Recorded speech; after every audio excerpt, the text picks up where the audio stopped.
Well, good morning, Pineview Patriots. It's Miss Greco and Miss Harris here for a terrific traveling Tuesday, September 7th. Welcome back from your long weekend. We hope you enjoyed a labor-free day on Labor Day. I know I did.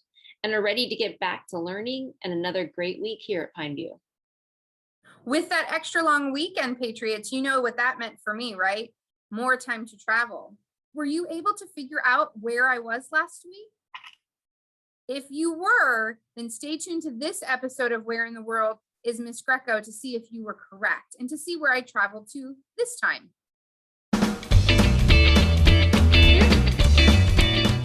Hey Patriots, Miss Greco here for another episode of Where in the World is Miss Greco.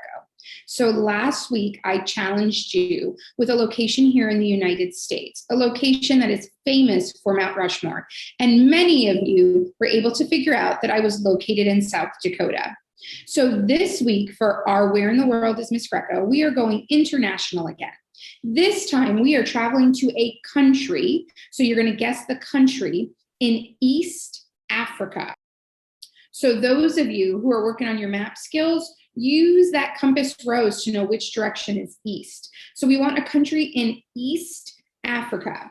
Now, this country is home to Africa's most amazing lakes, including Lake Victoria, which is the largest tropical lake in the world.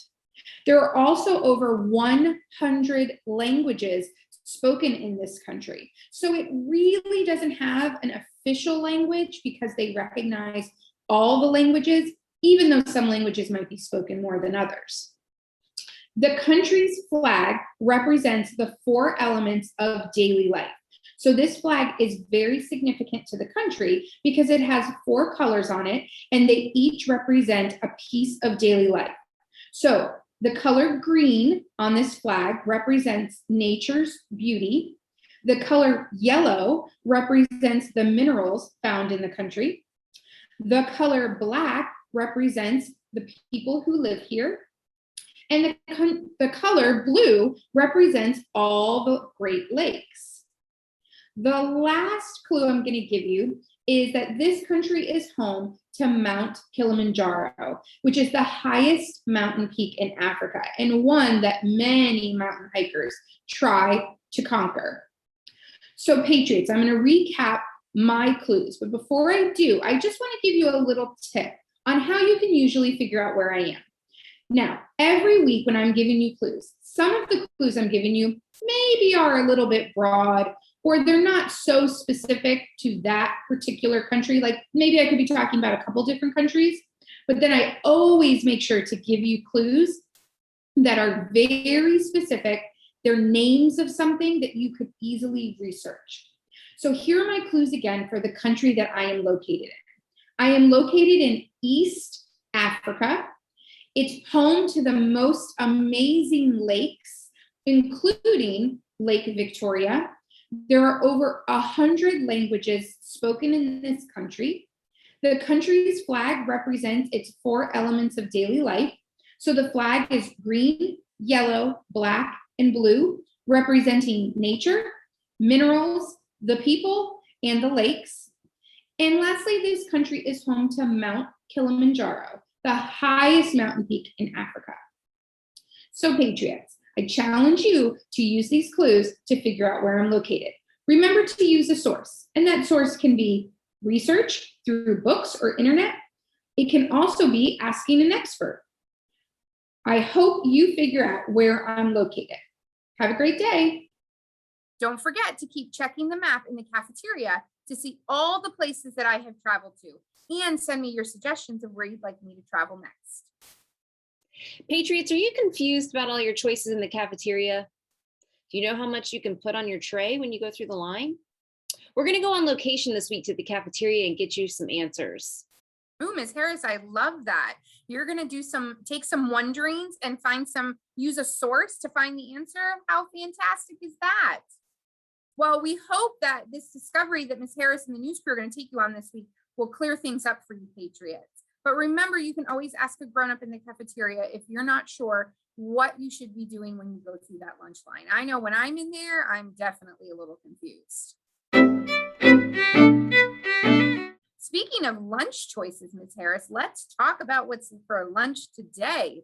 Ooh, yes. When you get your tray, you can choose from peanut butter and jelly to go box, my personal fave, or a lean machine combo, or game day nachos with taco meat, cheese sauce, and tortilla chips. Now, Ms. Harris, you know I am a fan of chips and guacamole, just like you, right? I don't know so much about the guac, Miss Greco, but definitely cheese sauce and queso is my jam. So this would be a day you would love to eat in the cafeteria. For sure. Hey, but Patriots, when you move over to that big cooler, you can choose from one vegetable or one fruit choice from these items. You can get a Popeye side salad, bean dip, flavored raisins, applesauce, or juice. And of course, don't forget, choose your milk. And your silverware and napkins. Napkins are your friend, folks. Use Especially them on nacho day. Especially on nacho to get the mess off the face. Napkins. Don't be afraid of them. Okay. Miss Harris, it's birthday time. Birthday time. You do it, Greco. You do it. We have one birthday shout out today, and that goes to Gabriella M. in Miss Smith's class. Gabriella, have a fantastic birthday. Well, Miss Greco, you know what? After a long Labor Day, I'm pretty tired still. So I think this wraps up the news show for today. So Patriots, and we need you to stand up for the Pledge of Allegiance. And remember, this month, we're singing a patriotic song.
Patriots, have a terrific traveling Tuesday.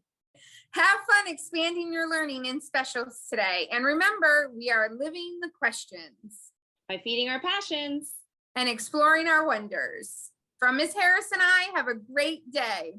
Bye.